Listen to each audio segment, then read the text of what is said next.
शोषित समाज पार्टी के राष्ट्रीय अध्यक्ष जी हमारे साथ मौजूद हैं। उनसे तमाम मुद्दे हैं जिन पर हम बात करने जा रहे हैं। सर, आपका बयान लगातार आ रहा है कि मंदिरों के नीचे बौद्ध मठ जो है वो हैं और ऐसे लोग जो है वो खुदाई करेंगे तो बौद्ध मठ निकल आएंगे।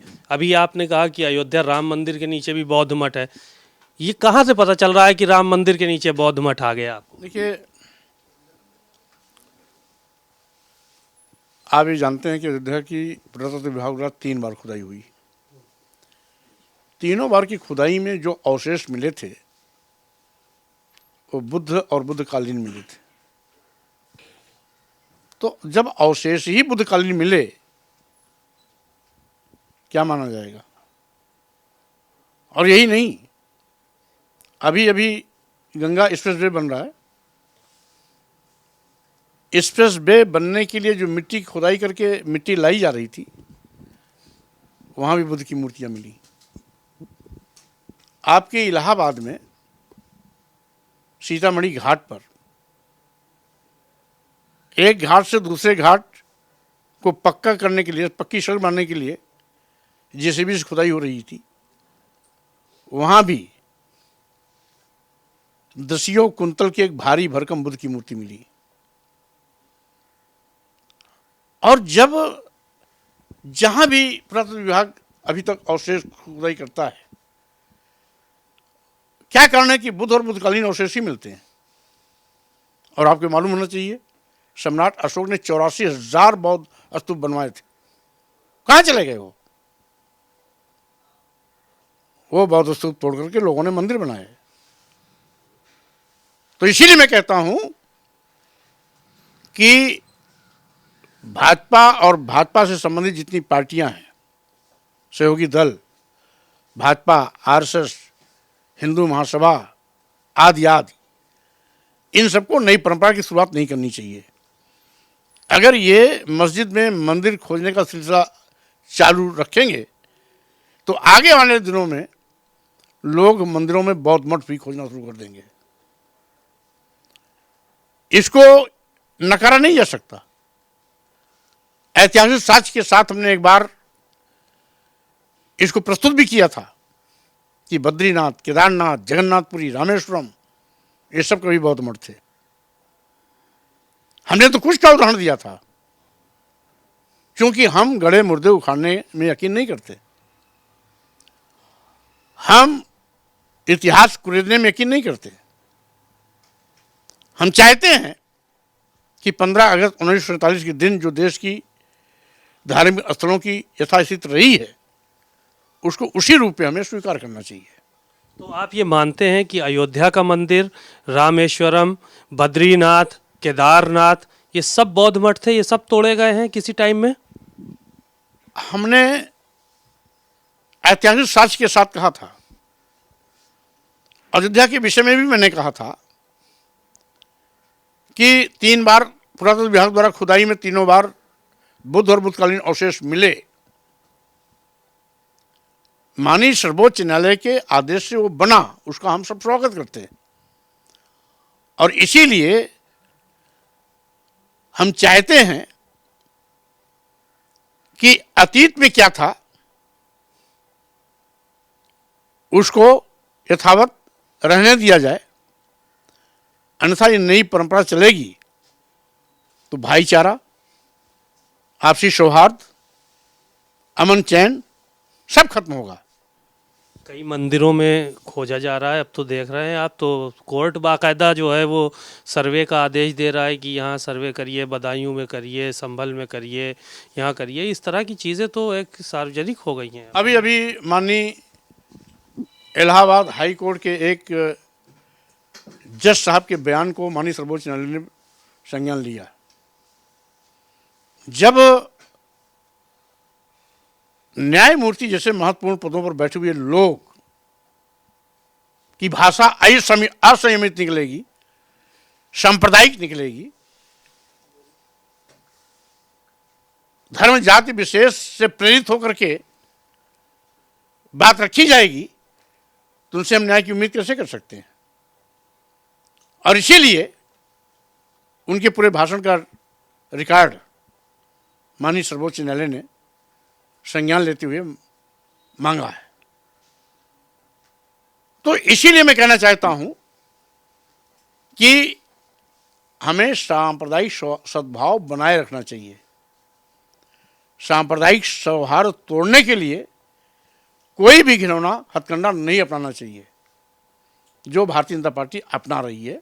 तो भारतीय जनता पार्टी को भी इससे बचना चाहिए। तमाम लोग तो यही कह रहे हैं कि भगवान बुद्ध किसकी पूजा करते थे, वो भी तो राम की ही पूजा करते थे किसी जमाने में। आप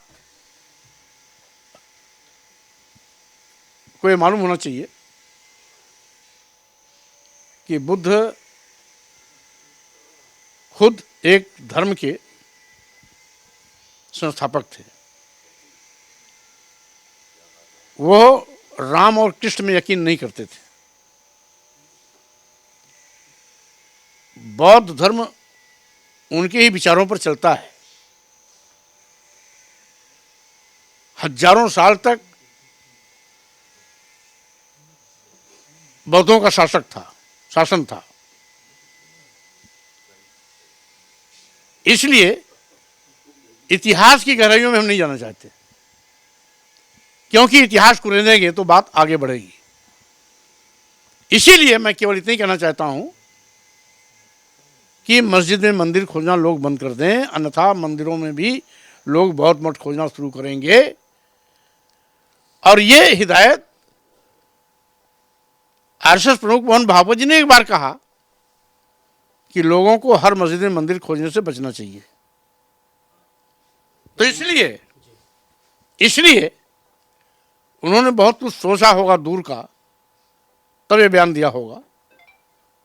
लेकिन आज भारतीय जनता पार्टी सांप्रदायिक सौहार्द बिगाड़ करके हिंदू मुस्लिम खून खराबे और हिंदू मुस्लिम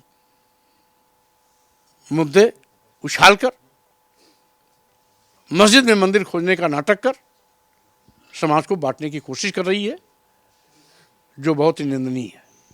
हिंदुओं पे बड़ा जुल्म हो रहा है बांग्लादेश में, ये कहा जा रहा है। मार्च निकल रहे हैं यहाँ पर, तो ये इसको लेकर काफ़ी विरोध भी हुआ है हिंदुस्तान के अंदर।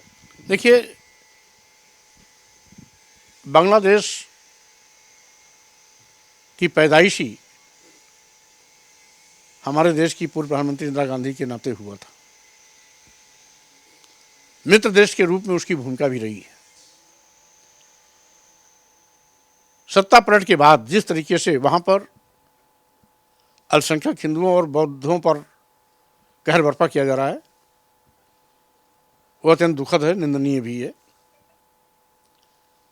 लेकिन उन अल्पसंख्यकों के पक्ष में जितनी मजबूती के साथ देश के प्रधानमंत्री माननीय नरेंद्र मोदी जी को खड़ा होना चाहिए था, अभी तक खड़े होते दिखे नहीं। वहां के राष्ट्रपति से बात करनी चाहिए या वहां के दूतावास के माध्यम से अपनी आपत्ति दर्ज करनी चाहिए। बात यहां भी नहीं बनती तो यूनो में उठाना चाहिए। लेकिन ऐसा कुछ भी अभी देश के प्रधानमंत्री ने नहीं किया। ये बहुत ही चिंताजनक बात है कि जो हिंदुओं का सबसे बड़े अपने को अलंबरदार समझता कहता हो, वो बांग्लादेश में हो रहे अल्पसंख्यक हिंदुओं और बौद्धों पर जुल्म जाति अत्याचार कहर पर चुप्पी साधे हो, बात समझ में नहीं आती। तो बांग्लादेश और संभल को आप जोड़ रहे थे कि यहाँ भी उसी तरह के आतताई हैं, वहाँ भी उसी तरह के आतताई हैं। भाई देखो, कुल मिलाकर के अगर हम कहीं किसी साथ सौतेला व्यवहार करेंगे, हमारे साथ भी सौतेला व्यवहार होगा। कौन नहीं जानता इस उत्तर प्रदेश में अल्पसंख्यकों के साथ क्या हो रहा है। मदरसों की कभी मान्यता छीनी जाती है, कभी एड खत्म किया जाता है, कभी वहां के मदरसों के टीचर का वेतन रोक दिया जाता है, उनको न्यायपालिका से निर्णय मिलता है, कभी मदरसों में आतंकवादी खोजे जाते हैं, अब मस्जिद में मंदिर खोले जा रहे हैं। क्या है? क्या दुनिया के अन्य देशों में ये संदेश नहीं जा रहा है क्या कि भाजपा की सरकार भारत में रहने वाले अल्पसंख्यकों के साथ क्या कर रही है? जबकि संविधान भी इसकी मान्यता नहीं देता। संविधान भी कहता है कि हम धर्म, संप्रदाय, जाति, जन्म स्थान, लिंग और जन्म स्थान के आधार पर किसी के साथ कोई भेदभाव नहीं करेंगे, तो आखिर ये भेदभाव क्यों? एक आखिरी सवाल ये था कि आप जो है वो जो बौद्ध हैं उनकी बात करते हैं, तो क्या बौद्ध हिंदुओं से अलग हैं, ये माना जाए? देखिए, पहली बात तो हिंदू कोई शब्द ही नहीं है, हिंदू कोई धर्म नहीं। इस बात को सर्वोच्च न्यायालय भी कह चुका है, माननीय प्रधानमंत्री जी भी अपने बयानबाजी में कर चुके हैं, आरएसएस प्रमुख मोहन भागवत जी भी 2 बार इस बात को कह चुके हैं, अभी 3 महीना पहले गडकरी जी भी इस बात को कह चुके हैं कि हिंदू धर्म नाम का कोई धर्म नहीं है, यह एक जीवन शैली है। और यदि हिंदू धर्म होता तो 4 वेद हैं, किसी वेद में हिंदू शब्द का प्रयोग नहीं। 18 पुराण है, किसी पुराण में हिंदू शब्द का प्रयोग नहीं। तमाम स्मृतियां हैं, मनुस्मृति, पराशर स्मृति, नारद स्मृति आदि आदि, किसी स्मृति में हिंदू शब्द का प्रयोग नहीं है। वाल्मीकि रामायण में भी हिंदू शब्द का प्रयोग नहीं है। यहाँ तक कि तुलसीदास की लिखी हुई रामायण रामचरितमानस में भी हिंदू शब्द का प्रयोग नहीं है। तो अगर हिंदू धर्म होता तो हिंदू शब्द का प्रयोग क्यों नहीं होता? इसीलिए मैं कह रहा हूं, इतिहास मत कर दिए। तो फिर धर्म क्या है? तो सर फिर धर्म क्या है? धर्म क्या है? एक तो आप बौद्ध बता दिए, तो क्या हिंदू नहीं है? तो फिर ये क्या है? अगर हिंदू धर्म होता तो माननीय सर्वोच्च न्यायालय क्यों कहता कि ये जीवन शैली है? हिंदू धर्म होता तो आरएसएस के प्रमुख मोहन भागवत जी क्यों कहते ये जीवन जीने की कला है? अगर हिंदू धर्म होता तो माननीय मोदी जी क्यों कहते कि ये जीवन जीने की शैली है? गडकरी जी यही बात क्यों कहते? इसका मतलब ये धर्म नहीं है। धर्म तो सही मायने में ब्राह्मण धर्म है, जिसके वर्चस्व की हर जगह पूजा की गई है, और उसके सिवाय क्योंकि वो बहुत अल्पसंख्यक है, अल्पसंख्यक के नाते सबको जोड़ने के लिए वो हिंदू का शिगुफा छोड़ दिया कि हम सब हिंदू हैं। लेकिन सही मायने में हिंदू वो किसी को मानता नहीं, सबको नीच मानता है। हिंदू अगर कोई अपने को ऊंच मानता है हिंदू में, तो ब्राह्मण अपने को ऊंच मानता है, क्षत्रिय भी 2वें दर्जे का है, वैश्य भी 3रे दर्जे का है, शूद्र भी 4थे दर्जे का है। हिंदू कोई है ही नहीं। यहाँ तो ब्राह्मण है, क्षत्रिय है, वैश्य है, शूद्र है। और यही कारण है, अगर schedule caste, schedule tribes, backward Hindu होता तो गाजर मूली की तरह क्यों काटे जा रहे हैं? अभी अभी 3 दर्जन 4 दर्जन के लगभग लोग यहाँ नौजवान काट दिए गए, मार दिए गए दबंगों द्वारा। सरकार 1 पैसा किसी की इमदाद नहीं की, और वहीं फॉरवर्ड मरता है, फॉरवर्ड की मौत होती है तो 25 लाख, 50 लाख, 1 करोड़ रुपए का अनुदान दिया जाता है। इसीलिए मैं कह रहा हूं कि इतिहास की गहराइयों में मत जाइए, सांप्रदायिक सौहार्द बना रहे, बस उतने तक सीमित रहिए।